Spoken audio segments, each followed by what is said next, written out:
Boa tarde, queridos ouvintes da Rádio Boa Nova. Iniciamos aqui nas Minas Gerais o programa Perante a Eternidade, a oportunidade de reescrevermos a nossa história. Na nossa série de programas de férias, nós iremos repassar as palestras preferidas do médium e psicólogo Jairo Avelar, que foram gravadas no Seminário de Carnaval e que teve o tema A Visão Espírita sobre o Superego, o Ego e o Id. Então, fique agora com o nosso programa de férias, com Jairo Avelar. Bom, produtos de identificação. Gente, eu não sei assim, se eu não quero forçar as coisas, mas eu não sei se está dando para vocês perceberem como que a doutrina espírita clareia as coisas. Sabe? Como que você, quando você vê as coisas sobre a ótica espírita, você passa até a amar mais o marido, não é? Você passa, não é? Passa a amar mais a esposa, não é? Porque você vê que o clichê é real, não é? Que o clichê é real. Materialista. Teria, sem dúvida alguma. E Jung foi um pouco mais longe, né? Um pouco mais longe. E Jung, ele é muito grande na questão da interpretação dos signos, né? Dos sonhos, não é?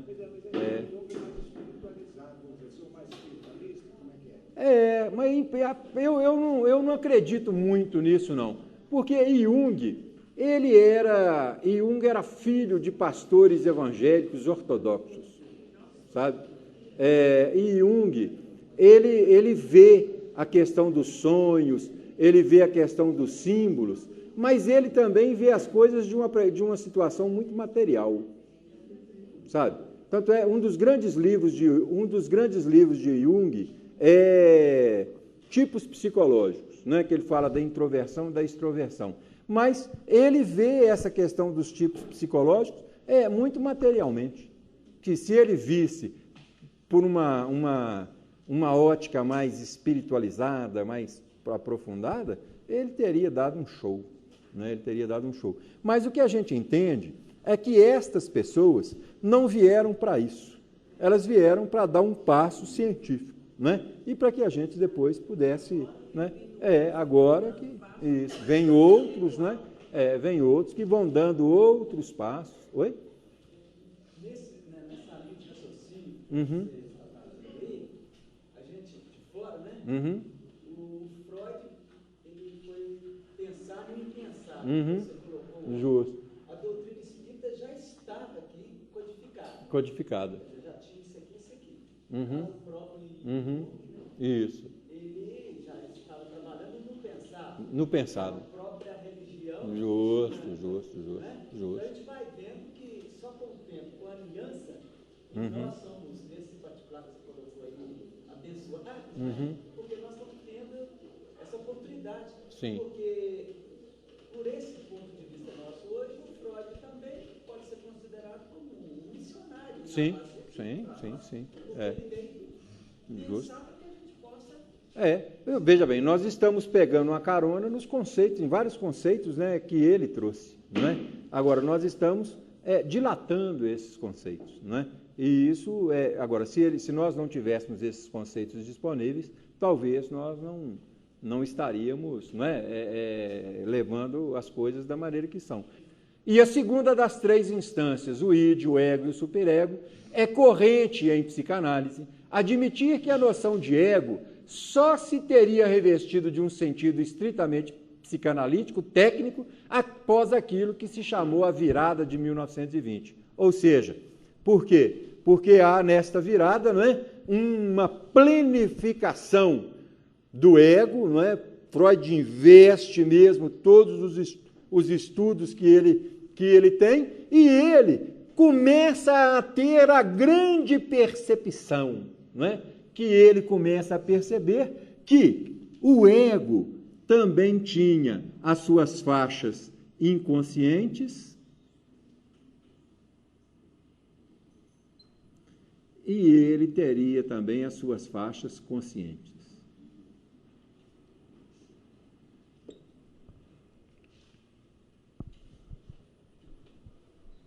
isso aqui é uma coisa interessante para nós entendermos esse processo. Por quê? Na primeira tópica, isso aqui, não é? Pré-consciente, consciente, inconsciente, isso aqui era um campo restrito. Agora não, isso cresceu, ele trabalha a questão do ego, do id, do superego. Nós vamos dizer que o superego é totalmente consciente. Por quê? Ele precisa julgar, ele precisa estabelecer crítica, não é? Ninguém que julga, que estabelece crítica, tem tempo para dormir, ou não é? Para estar, não é? Então, ele tá... Agora, aqui não, nós temos muito material no ego que ele está em áreas mais inconscientes. Mas nem por isso são materiais do id. Então, quando vocês virem falar aí, porque o id é o inconsciente, não é? Isso é sinal que a pessoa não aprendeu ou não fez bem a lição de casa, né? O id é o id, o inconsciente é o inconsciente, não é? Então, é uma questão muito, muito simples. Para a psicanálise das outras áreas da psicologia, porque a psicanálise, ela se preocupa quase que estritamente com o inconsciente, não é? E as outras áreas vão se preocupar com várias áreas aí. Mas a psicanálise, né, a gente poderia até dizer assim, ela se coloca como a ciência do inconsciente, não é? Uma busca maior do ego com seus mecanismos de defesa, não é? Os mecanismos de defesa, eles existem. Aliás, quem completou esse trabalho, não é? Foi, inclusive, Ana Freud, um livrinho despretensioso, mas um dos livros mais ricos que existem, não é? Que são o ego e os mecanismos de defesa, não é? Vamos dizer que uma pessoa, o que é o mecanismo de defesa? Vamos dizer que uma pessoa, ela tem uma tendência à sexualidade, não é? Uma tendência assim, uma necessidade grande, uma pulsão, um investimento grande nesta área. Mas, como há uma pressão muito grande do superego, muitas vezes uma criação ortodoxa, às vezes uma religião que tolhe algumas coisas assim, não é? Faz com que apareçam nesse ser mecanismos de defesa. Um dos mecanismos de defesa é a sublimação, né? A pessoa passa vai ser irmã de caridade, por exemplo, não é? E coloca aquele hábito, cobre o corpo todo, né? Só aparece aqui o rosto, não é? Mas às vezes ali dentro tem um ser extremamente desejante, extremamente pulsante, né? Com a sexualidade. Mas aquele hábito, ele faz parte, não é? Aquele processo ali faz parte desse mecanismo de defesa. Um outro mecanismo de defesa que muitas pessoas usam, né? Elas passam a se dedicar aos estudos. Estuda, né? Enquanto jovem ali, mocinha, e vai estudando, para que não tenha tempo de pensar em outra coisa que não seja estudo. Desliga da outra. Aí você poderia até fazer um gancho, né? Com a neuro... Esqueci o nome agora. Daqui a pouco eu lembro e volto a falar com vocês. Esqueci o lance. Bom, uma busca menor para a elucidação dos conteúdos do inconsciente, leituras mais aprofundadas, né, do projeto para uma psicologia científica. Aliás, essa questão, uma psicologia científica, foi a grande proposta, né? A psicologia, ela deve a todo momento ser trabalhada como ciência e não como axiologia, né? Esse negócio de psicólogo, ficar aí receitando floral, receitando essas medicações aí não é, essas medicações paralelas aí, psicólogo ficar metido em reiki, ficar metido em massagem, ficar metido em isso e aquilo, não é? Isso não é objeto da psicologia. O objeto da psicologia é a escuta, não é? É você realmente ouvir, não é? Oi. O mecanismo de defesa pode ser considerado o mecanismo de defesa, geralmente eles têm, né? Esses mecanismos de defesa, geralmente eles formam um núcleo neurótico. Geralmente eles formam um núcleo neurótico, né? Eu conheci uma pessoa, né, que ela estava separando, por quê? Porque o marido não podia entrar em casa calçado, né, e nem nada, tinha que tirar o sapato, né, a casa era um brilho, os meninos não podiam entrar dentro de casa correndo, nem nada, né, aquele excesso de zelo, né, aquele excesso de zelo. Então, isso era um mecanismo de defesa, não é? Que partiu para um campo neurótico, não é?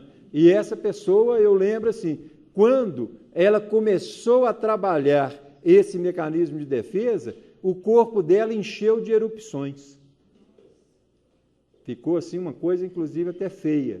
Por quê? Porque passou, não é, a desafiar as necessidades do ego ali. O ego, ele não dava conta, né? Porque quanto mais o marido ficasse fora de casa, menos ela teria que lidar com ele, né? Ela não dava conta nem dela nem dele, então era uma questão, né, complicada.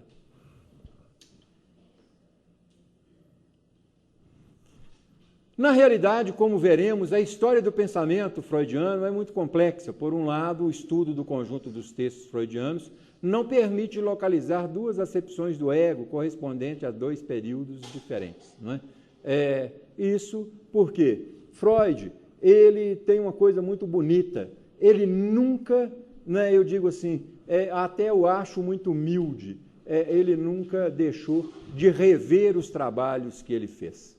Ele sempre revia e não tinha vergonha de reescrevê-los, não é? Ele estava sempre ali colocando. As noções do ego sempre estavam presentes. Então, vamos lá. Não nos parece desejável apresentar, desde logo, uma distinção decisiva entre o ego como pessoa e o ego como instância, porque a articulação desses dois sentidos está precisamente no centro da problemática do ego. Por quê? Nós não fizemos aquela questão lá, que o Aristóbulo, que a Joana, que a Madalena, até eu. Isso aqui, esse ego como pessoa, não é? Esse eu, pessoa. Mas, na realidade, o que é muito maior do que a pessoa é a instância ego, ou seja, ela que armazena, não é? Todos os dados e é ela que é, vamos dizer assim, o digno representante dessa persona. É a individualidade. Uma questão é a individualidade, outra coisa é a somatória dessas individualidades, não é? Aí nós temos que ver aonde está o núcleo das coisas, né? Muitas vezes dos traumas. Quando se utiliza o termo narcisismo, parece que muitas vezes se confundem dois pares de opostos. O primeiro diz respeito ao si mesmo, aqui não é si não, viu? Aqui é ao si mesmo, soy, self. A própria pessoa em oposição ao objeto. E o segundo diz respeito ao ego, como esquema psíquico, em oposição a outras subestruturas da personalidade. Então, Narciso foi aquela pessoa... Quer falar sobre Narciso, Nini? Não? Quer não? Ninguém que entende do narcisismo. Não é? Então, não quer não, Nini? Não. Então, o Narciso é aquela pessoa que chegando, né, numa lagoa, né, e uma lagoa muito, muito bonita, muito transparente, né, como se fosse um espelho, ela olha para aquele espelho e ela apaixona-se, não é? Pela imagem vista. Ela apaixona pela imagem vista. Então, a partir daí, nós temos aquela questão, né? Freud se apropria, não é? Desse caso, não é? Para trabalhar esta questão do narcisismo. Ora, uma coisa é quando você olha o narcisismo na questão do eu pessoa. Outra coisa é quando você olha o narcisismo na questão do ego como instância. Por quê? Quando você olha o eu pessoa, muitas vezes nós vamos pensar em egocentrismo, não é? Agora, quando nós pensamos em narcisismo como ego instância, nós vamos ver, né, uma pessoa que muitas vezes vai se raiar as questões do que nós chamamos do eu, do amor próprio. E é necessário que se tenha o amor próprio. Não é você gostar de você. Você está sempre, não é, buscando em você a essa produção. Então, essa questão do narcisismo, vamos dizer que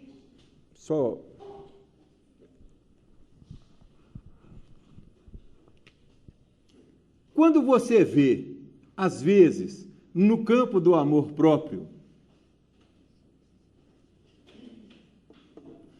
esse ser narciso, ele é um cuidador de si.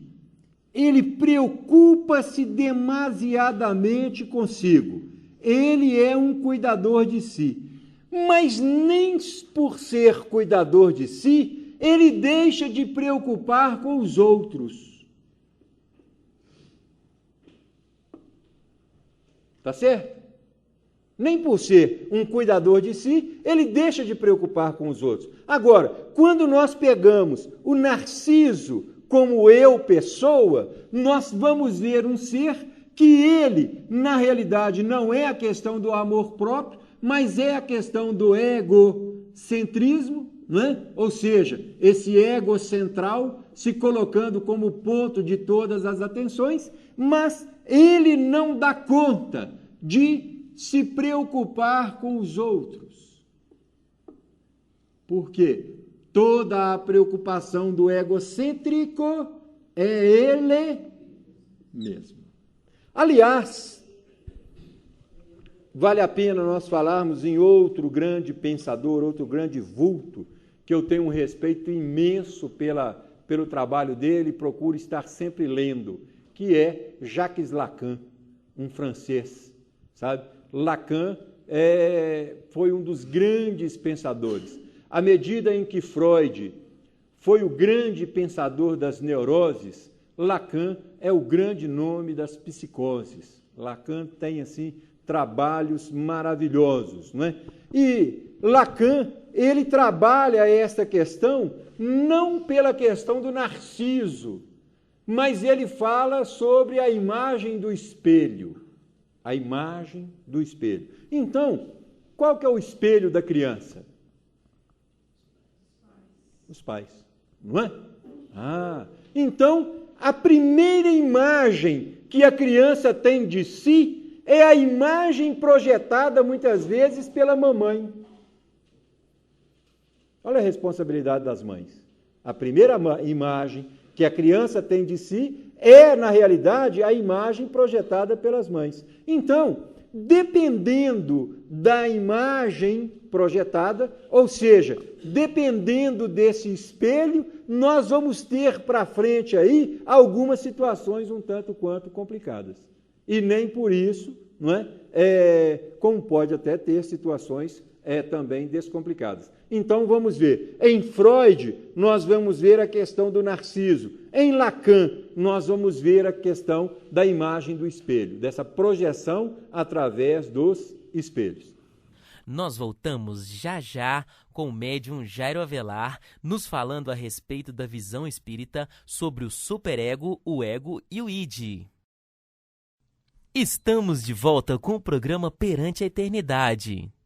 Vocês já conhecem o Clube Amigos da Boa Nova? Não? Então acesse www.radioboanova.com.br ou pelo telefone 0800 12 18 38, 0800 12 18 38 e conheça mais sobre a Fundação André Luiz. E para conhecer mais sobre os livros psicografados pelo médium e psicólogo Jairo Avelar, acesse o site da editora Itapuã, www.itapuãeditora.com.br ou pelo telefone Código da operadora 31 3357 6550. 3357 6550.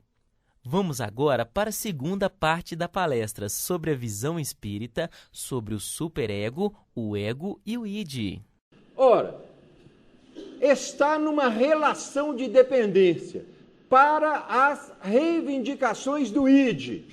Então vamos dizer aqui, o id. O que o id vai reivindicar? Vamos dizer que aqui está uma mágoa. Ali está uma mágoa.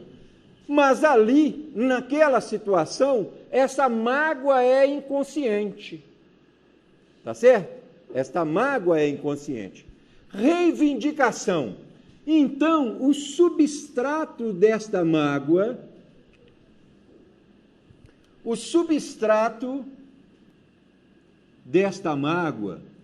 ele vai vazar e vai atuar sobre o ego, ou seja, reivindicar. O que essa mágoa pode reivindicar? Pode estar reivindicando vingança ou não pode? Pode estar reivindicando uma raiva maior, não é? Ou pode estar simplesmente se colocando numa situação de inferioridade. Então, veja bem, gente, a mágoa, ela não vai surgir aqui como mágoa, mas ela vai surgir aqui como sintoma. Entenderam? Ela não vai surgir como mágoa, porque você não lembra do objeto da mágoa. Você não lembra do objeto da mágoa. Então, por quê? Porque está recalcado. E essa mágoa, vamos dizer o seguinte, vamos pensar da seguinte forma. Aliás, vou trazer um caso verídico. Uma criança estava na sua casa, não é? Uma criança estava lá na sua casa, essas casas mais antigas, não é? Uma casa de fazenda, sei lá, uma casa com aqueles espaldares, aqueles negócios todos, e essa criança, era uma noite, e estava chovendo muito, chovendo, e era uma criancinha de 2 anos, 2 anos, presta atenção nesse caso, era uma criancinha de 2 anos. Ora, essa criancinha viu aquela chuva, aqueles raios, aquele barulhão, ela saiu ali andando na noite, ali naquela madrugada, com medo, tremendo de medo, e ela se dirigiu ao quarto dos pais. Ela foi andando naquele corredor ali grande e se dirigiu ao quarto dos pais. O quarto dos pais estava com a porta semi-fechada. Aí ela puxou a porta e olhou. Logo depois ela fechou e os pais não perceberam. E ela então voltou correndo para o seu quarto. Ora, a cena que ela viu dentro daquele quarto ficou gravada. Como era uma cena, naquele momento, não digerível para ela, não inteligível, ela vai ser recalcada por causa do medo que aquela cena causou para ela. 2 anos, vamos pensar aí, 2 anos. Os anos vão passar, e aquela criança agora era uma senhora, não é? Que sofria desesperadamente de asma. Então, qualquer coisinha dava nela aqueles ataques de raio, aqueles ataques de asma, e às vezes crises tão violentas que ela tinha que ir para o hospital. Chegava no hospital, uma bombinha de oxigênio, coisa assim.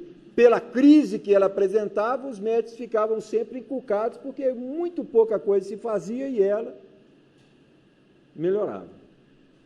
Ora, então, nós vamos entender aqui o seguinte, que esse ponto traumático recalcado aqui, ele manifestava no ego como sintoma.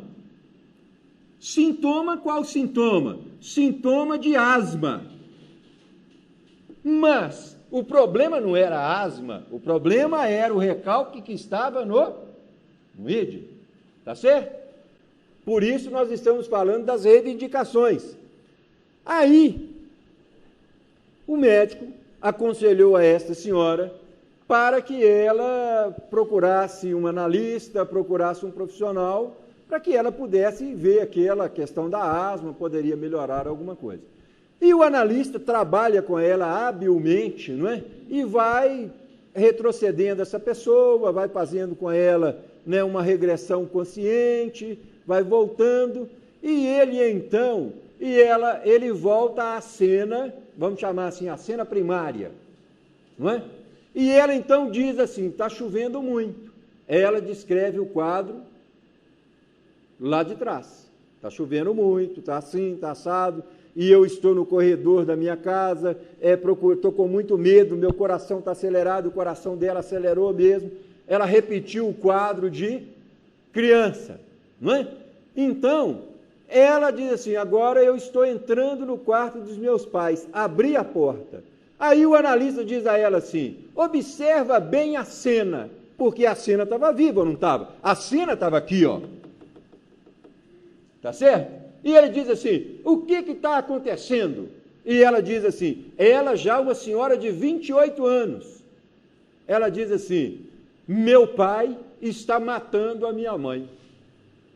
Meu pai está matando a minha mãe.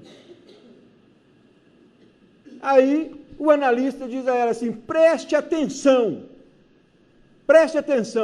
olhe bem o quadro que você está vendo. E ela então, com aquele quadro da regressão, ela vai acompanhando.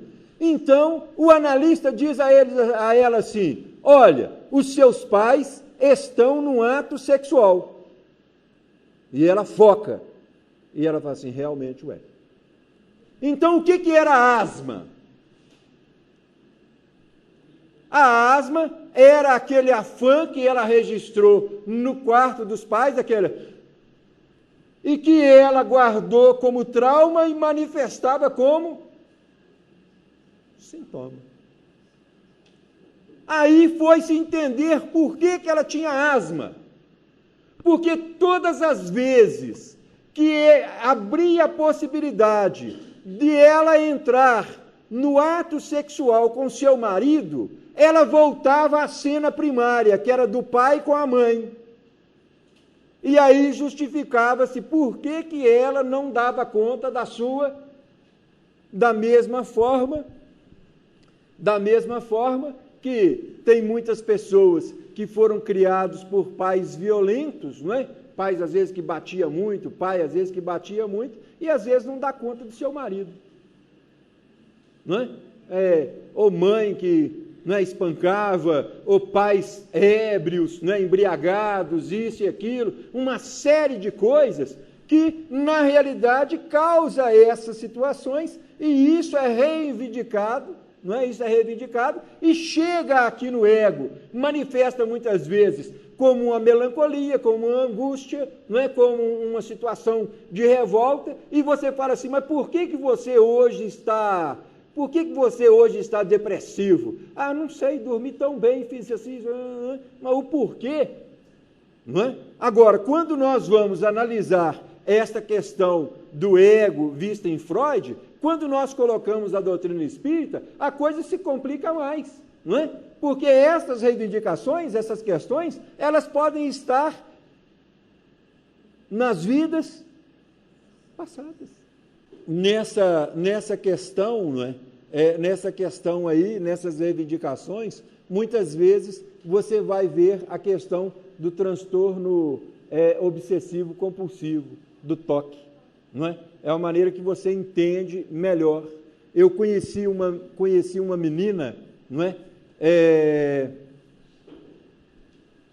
Com seus 19 anos, e ela, trabalhamos aí quase uns 3 anos, não é? Nessa questão. E ela, qualquer coisa que você dava para ela, presta atenção, qualquer coisa que você dava para ela, assim, um livro, tudo, a primeira coisa que ela fazia era abrir, ela não pegava. Ela falava, por exemplo, eu dei para ela um livro lá, algum livro lá, eu nem lembro mais o livro que era. Mas eu dei para ela um livro, ela não pegou o livro, ela falou assim, abre o livro. Aí você tem que abrir o livro, tinha que abrir para ela página por página, e ela olhando, né? Ela olhando. Ali, pá. Se tivesse alguma coisa, esse aqui ela não pegaria.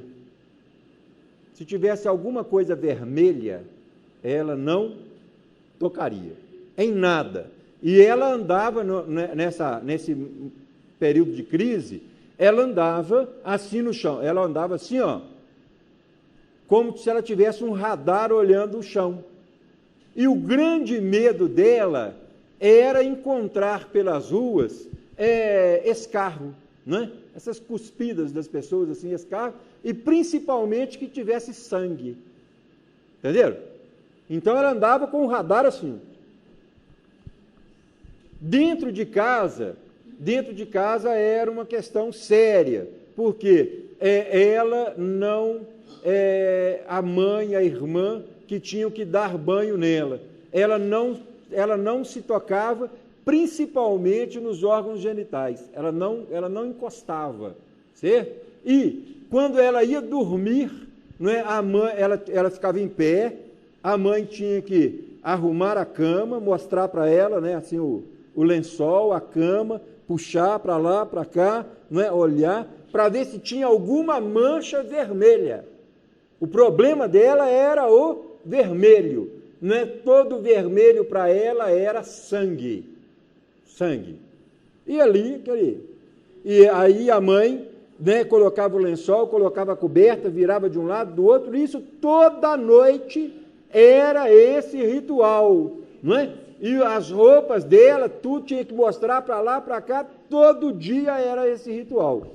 E, mesmo ela sendo atendida por um psiquiatra, que eu tenho, assim, uma admiração por ele muito grande, uma medicação, assim, das mais modernas, e a gente fazendo o que podia na terapia, não é?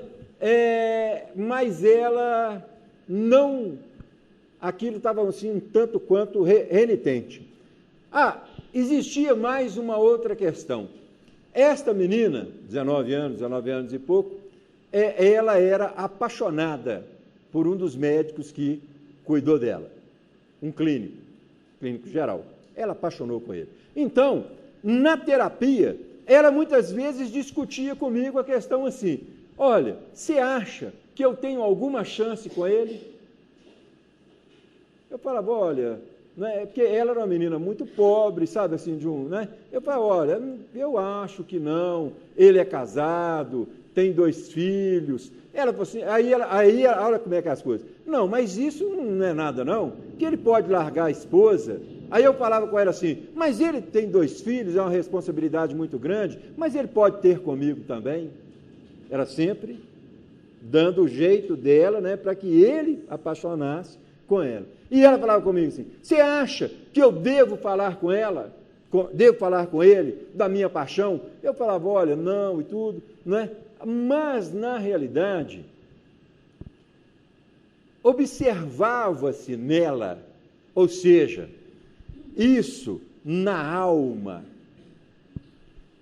Quando você enxerga o ser no todo, aí é a vantagem, né, a grande bênção da gente ter a visão espírita, que aí eu vou chamar de bênção, é você ter a bênção da visão espírita. Quando você observava aquele ser, uma das coisas que você via latente era a vaidade, os substratos da vaidade, que vazava daqui e reivindicava aqui. Vazava daqui e reivindicava aqui. Uma outra era a maneira, assim, de dar o jeitinho em tudo, de resolver tudo da maneira pessoal, não é? Resolver da maneira pessoal. Ela queria porque queria e nada podia entrar nos planos de vida dela. E ela, não é, era impressionante, porque quando eu falei, aí teve um dia que eu disse a ela assim, eu acho que você está pensando só em si, você está pensando só no seu amor, mas você não consegue ver que o seu amor por ele vai matar uma família, vai matar o amor entre eles. E ela disse para mim assim, o importante sou eu e ele. Olha o substrato. O importante sou eu e ele. E isso, gente, é uma menina de umas grotas de uma cidade do interior lá, sabe? Não é? Nós não estamos falando de pessoa aí não é não, nós estamos falando de uma alma extrema, que os espíritos tiveram o cuidado de colocá-la assim lá no fundo para ela, não é? E eu fiquei meio impressionado com esse caso. Um dia, uma vez, isso aí já tinha quase um ano que nós tínhamos uma vivência com esta pessoa. E aí, chegou um amigo espiritual nosso e disse assim, vamos estudar essa questão? Eu falei, vamos. E aí ela estava sentada lá no sofá, não é? E a gente conversando, e aí eles julgaram na parede um telão mais ou menos assim, ó. Mais ou menos isso aqui, ó. E nesse telão, ela vai aparecer em outro corpo, lógico, não é?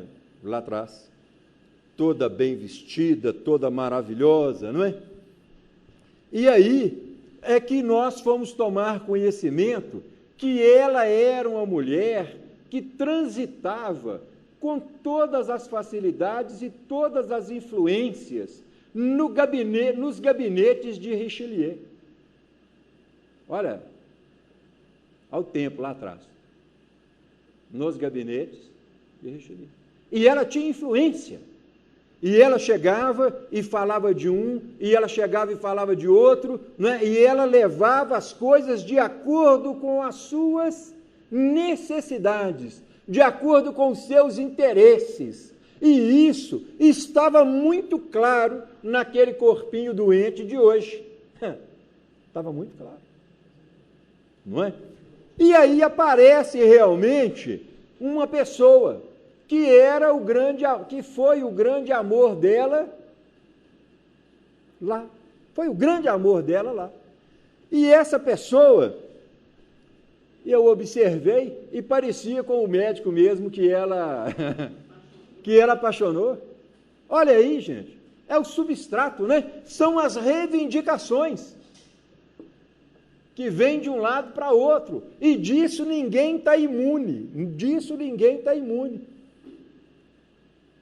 Aí, num outro momento, isso foram vários momentos, nós tivemos a oportunidade de ver quando ela foi delatada por esse próprio amigo dela, amante dela lá, esse amor dela. Ela foi delatada. E aí nós pudemos assisti-la nos calabouços, não é? Que foram preenchidos na época lá de Richelieu. E ela entra naquele calabouço, né, dando a maior bronca nos guardas, que houve um engano, que não sei o quê, e eles jogam ela ali para dentro. Ali não tinha volta mais. Eles jogam ela lá para dentro, e ela com a roupa branca muito linda, não é, muito bem vestida, e eles jogam ela lá para dentro. Lá dentro tinha baratas, ratos, não é? Tudo quanto é tipo de insetos, aquele negócio todo, e um sem número de pessoas presas naqueles porões que acabaram os seus dias tuberculosos. Por que ela tinha pavor da mancha vermelha? Porque a característica da tuberculose é a hemoptise, é aquele escarro manchado de sangue, e aquilo é o ponto de contaminação. Então, ela esteve presa ali com aquele medo de se contaminar, encostada na parede, tendo medo de tudo, não é? Medo que contaminou os dias de hoje. Medo que contaminou os dias de hoje. E aí, nós vamos vê-la mais à frente, não é? Já com aquela roupa branca, já assim, cinza, já não tinha cor mais, não é? Toda suja, toda enlouquecida, já aquele cabelo esgadanhado, e ela tuberculosa já no final da sua experiência. Entenderam, gente? Aquilo manifesta hoje como sintoma. Qual sintoma? Transtorno obsessivo compulsivo. Agora, só é possível você entender estas coisas quando você entende, aceita e sabe, não é, raciocinar em termos das vidas sucessivas. O tratamento deste médico foi um tratamento extremamente eficiente, sabe?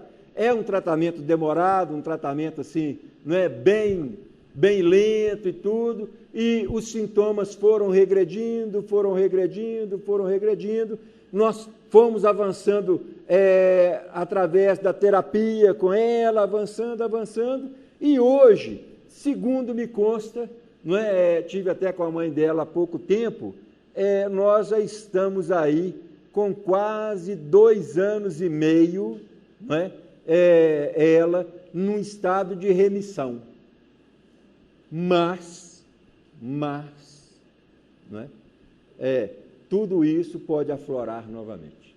É isso aí, amigos. Estamos chegando ao final de mais um programa. Tomara que você tenha gostado. Nas livrarias você encontra toda a obra da editora Itapuã. Fica aqui o nosso destaque para a obra Depressão e Mediunidade, a terapêutica espírita e a ciência humana, juntas e despidas de ideias preconcebidas. Muito podem realizar em prol da saúde do ser. E o Espiritismo tem como oferecer prestimosa colaboração subsidiariamente à medicina. Fica aqui o nosso abraço, uma boa tarde a todos e até a próxima semana.